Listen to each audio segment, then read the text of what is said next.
வாழ்க வளமுடன்! பேராசிரியர் டாக்டர் துரை லோகநாதனின் வினாவிடை தத்துவச் சிறுகதைகளாம் அமுதச்சுடர் சேனலின் சார்பான வணக்கங்கள். என் கதைகள் பல வெளிவர உதவுகின்ற யூடியூப் நிறுவனத்தார்க்கும் டிவி சேனலுக்கும் வணக்கங்கள். என் 2 வருட காலத்தில் வெளிவந்து கொண்டிருக்கின்ற கதைகளுக்கு நாளுக்கு நாள் அமோக ஆதரவு தருகின்ற ரசிக பெருமக்களையும் வாழ்த்தியும் வணங்கியும் மகிழ்கின்றேன். வாருங்கள், இன்றைய சிந்தனைக்குரிய கதை தலைப்பானது மற்றவரை ஈர்க்கும் வசீகரம். வசீகரத்தை காண்போமா? ஓர் ஊரில் நடந்த சம்பவம். காலை பொழுது. கதவு சாத்தப்பட்டிருந்தது உள்பக்கமாக. அது சாத்தப்பட்டிருந்ததா உள்பக்கம் தாளிடப்பட்டிருந்ததா என்று தெரியவில்லை. பெரும்பாலும் சும்மாதான் சாத்தப்பட்டிருக்கலாம் என்று நினைத்தனர் ஊரிலிருந்து வந்துற்ற பெரியவர்கள். அப்பொழுது அந்த பெரியவர்கள், "ஏய் செல்லம், பிருந்தா, கதவை திறம்மா, வீட்டுக்குள்ளேயே கட்டி கொடுத்த வீட்டிலுமா வந்து பெட்டிப்பாம்பாய் முடங்கி கிடக்கின்றாய்? எல்லாவற்றையும் கேள்விப்பட்டுத்தான் உன் பெற்றோர்கள் ஊரிலிருந்து வந்துள்ளோம் அம்மா. தயவு செய்து சோம்பல் படாமல் மெதுவாக வந்து கதவை திற" என்று தெருவினர் அறியும்படி உரக்க சப்தமாக அழைத்தனர் உள்ளிருந்தவளை. அப்பொழுது பக்கத்து வீட்டில் உள்ளவர்கள் கூட உள்ளுக்குள் சிரித்து கொண்டே, "ஓ, அந்த விடியா மூஞ்சியின் பெற்றோர்கள் போல தெரிகிறதடி. ஆனால் இவர்களை பார்த்தால் சுறுசுறுப்பான சாந்த முகம் உள்ளவர்கள் போல் காணப்படுகின்றனரே. ஆனால் இவளோ தானும் அக்கம்பக்கத்தாருடன் பேசி பழகுவதும் இல்லை. பேச வருவோரையும் விரும்பி பாசத்தால் உள்ளே அழைப்பதும் இல்லை, முகம் கொடுத்து பார்ப்பதும் இல்லை. இப்படி இருந்தால் இவளை யாருக்கு பிடிக்கும்? இவளுக்குத்தான் மற்றவரை எப்படி பிடிக்கும்? உபசரிப்பதில் கூட ஏதோ ஒரு அவளது பாரம்பரிய வாரிசாக இருப்பாளோ? அவர்களது இருக்கலாம், நமக்கென்ன?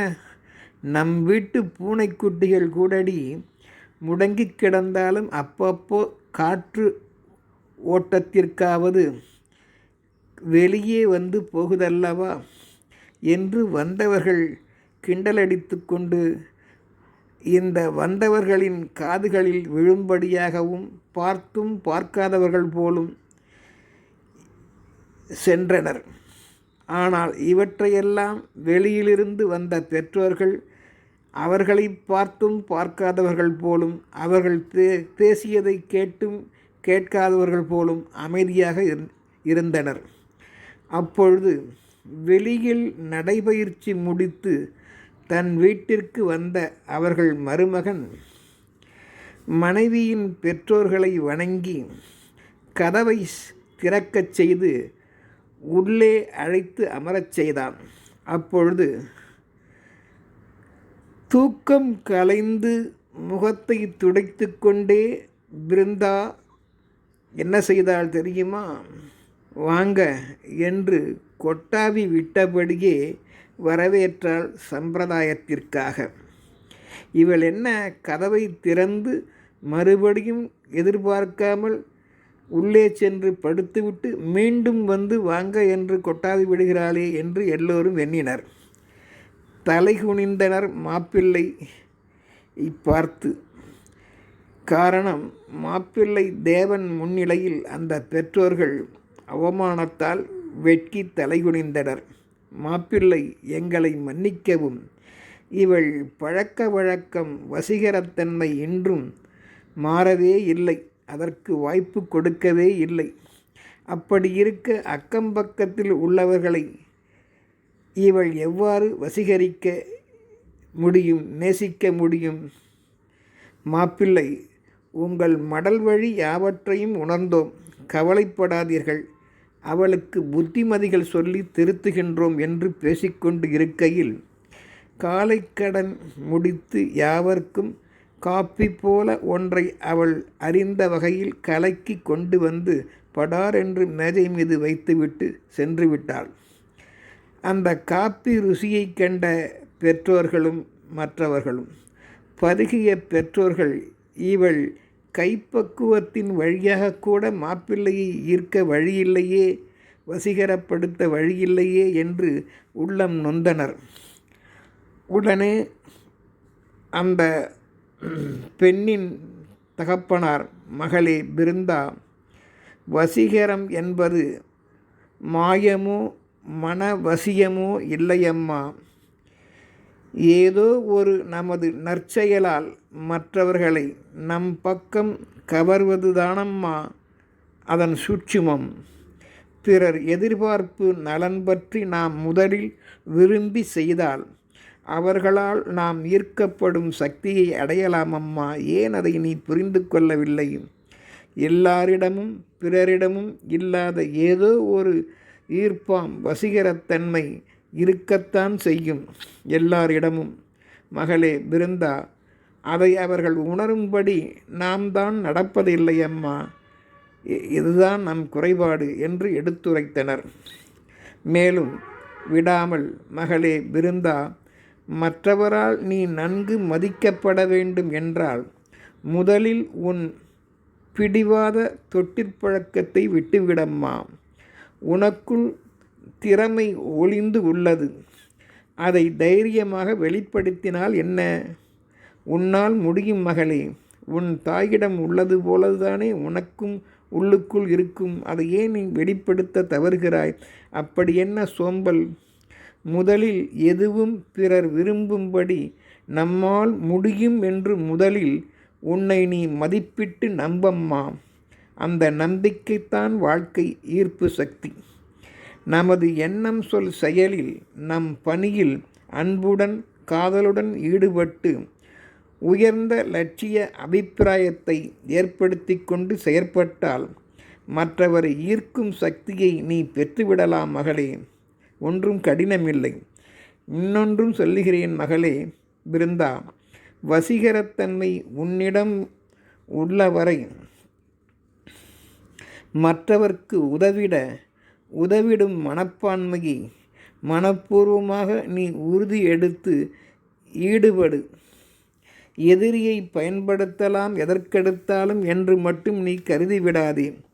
நல்ல விதை ஒன்று ஊன்றினால்தான் நற்செய்தியாம் ஈர்ப்பு சக்தி என்பது வளர்ச்சி அடையும். எல்லாரிடமும் இருந்து உன்னிடமிருந்தும் நாம் எதிர்பார்ப்பது போல் மற்றவர்களும் எதிர்பார்ப்பார்களே என்று நீ உணர்ந்தால்தான் உன்னிடம் மற்றவர்களும் கைகொடுத்து உதவிட முன்வருவார்களம்மா.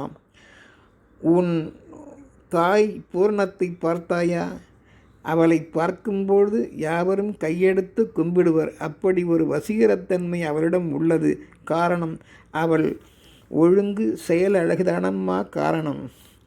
இதை கேள்விப்பட்டு வெட்கப்பட்ட அவள் தாய் உடன் தாயான அந்த பூர்ணம், அன்பு செல்லமே பிருந்தா, அப்பா சொல்வதையும் நான் சொல்லப்போவதையும் கேளம்மா. அழகிய தோற்றமோ உயரிய பதவியோ உண்மையில் வசீகரம் ஆகாதம்மா எவர்க்குமே. ஈர்ப்பு தன்மைக்கு ஒவ்வொருவரின் தூய சோம்பலற்ற மனநிலைதான் காரணமாகின்றது கண்ணே. அகத்தின் அழகே அழகு. என்ன புரிகிறதா? அகத்தின் அழகு முகத்தில் தெரியும் என்பார்களே என்ற கூற்றை நீ கேள்விப்பட்டது இல்லையா அம்மா? யோசித்து பாரம்மா. மற்றவர் முகம் மலர மரியாதை கெடாமல் சிரித்து பேசி மகிழச் செய்யம்மா. அதுவே சிறந்த வசீகரமாகும். நமது ஈர்ப்பு சக்தி பலத்தை அப்பொழுதே யாவரும் அறியலாம். வேப்பங்காய் தெரியுமா? வேம்பின் காயை நீ கொடுத்தாலும் வசீகர உன் புன்னகையோடு செயல்பாட்டோடு உன் அந்த வசீகரத்தன்மையால் யாவரும் அந்த வேம்பின் காயை கூட அப்பொழுது கசக்கிறது என்று சொல்லாமல் இருப்பார்கள். அப்படி சொல்லாமல் தீஞ்சுவை கனிபோல் உள்ளதம்மா உன் கைதொட்டு கொடுத்தது என்று எவரும் வெளிப்படையாகவும் மகிழ்வார்கள். விழிப்பு உணர்வோடு நாம் நமது மன உணர்வுகளை செம்மைப்படுத்தி கொண்டு விட்டால் உன்போல் சராசரி பெண்கள் கூட, மனிதர்கள் கூட 4-5 மனிதர்களால் கூட வசீகரிக்கப்படலாம் அல்லவா? ஏன் நீ அதை முயற்சி செய்யக்கூடாது? உன் எதிரிலோ உன் வீட்டிற்கோ எவரும் வந்தால் உனது வசீகர புன்னகை சாதனை பலத்தால் ஒரு முறை வந்தவர்களுக்கும் மறுமுறையும் வரவேண்டும் என்கின்ற ஈர்ப்புத்தன்மை மேலோங்கும் அம்மா என்று அறிவுரை கூறினர் பெற்றனர்.